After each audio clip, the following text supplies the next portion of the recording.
Sad reality na kapag ang tao ay pumanaw na, after 1 hour ng libing mo, yung pamilya mo na umiiyak ay magsisiuwian na at magpapakain sa mga bisita. After 2 hours, may mga ibang bisita na darating o magte-text at hihingi ng pasensya dahil hindi sila nakarating sa libing mo.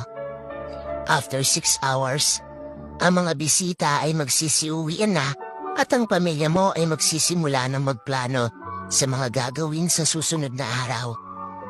After 24 hours, yung naiwan mong cellphone ay may mga message na darating sa pag-aakala nila na buhay ka pa.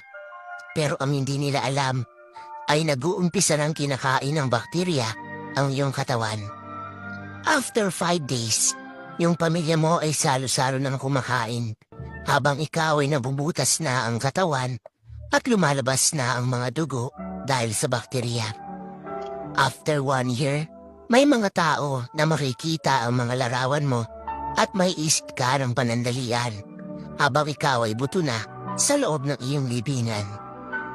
Real talk, lagi mong tandaan na napakaiklilam ng buhay sa mundo at madali ka rin makakalimutan ng tao. Kaya't marapat lang na huwag pairalin ang pagkalabis ng kagustuhan mo dito sa mundo.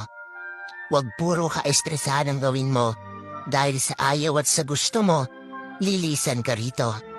Dahil darating ang araw na nasa ilalim ka na ng libingan mo at di ka na nila maaalala. Kaya huwag sayangin ang buhay. Piliin mong maging laging masaya habang nabubuhay ka.